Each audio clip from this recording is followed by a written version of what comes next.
دەزگای نووری حیکمە یەکەمین ئاهەنگی ساڵانەی لقی هەندەرانی خۆی لە بەریتانیا ساز کرد. مەراسیمەکە بە ئامادەبوونی بەرپرسانی باڵای کۆمەڵی دادگەری و ژمارەیەک بانخواز و دەرچوانی خولەکانی دەزگای نووری حیکمە بە خوێندنەوەی قورئان و پێشکەشکردنی چەند وتارێک لە بەریتانیا بەڕێوە چوو.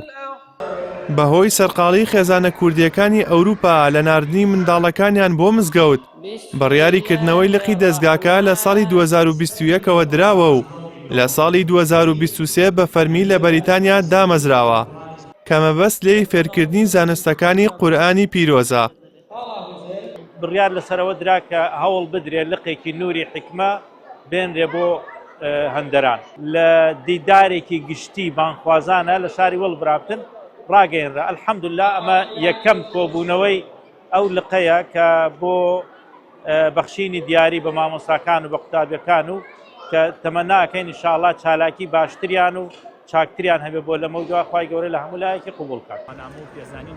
بەڕێوەبەری لقی دەزگای نووری حیکمەی بەریتانیا بە پەیامی ڕاگەیاند کە لە سەرەتای ساڵی 2023ەوە چەندین خولی ئۆنلاینیان بۆ زانستەکانی تەجوید و تەفسیر و تێبی کانیاوی ڕەوان و کردوێتەوە.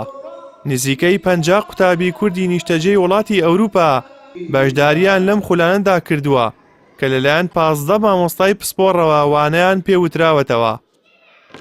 ئەم جۆرە ئاهەنگ دیدارانە بەردەوامی پێ بدەین ساڵانە بەلایانی کەمەوە بتوانین هەم ڕێزلێنان بێ بە مامۆستایانمان، هەم پێبەخشینی بڕوانامە و پێزانین بێ بە کاران و فێرخوازانمان، هەم کۆکەرەوەی برایان خوشکان بێت لەسەر سفرەیە کوانێکی قورئانی و ئیمانی کە بتوانین زیاتر کەوتەکانمان کۆنتڕۆڵ بکەین، زیاتر لە خزمەتی قورئانی پیرۆزا بین، زیاتر لە جاخت بکەینەوە لە چەسپاندنی بنەماکانی ئیسلام.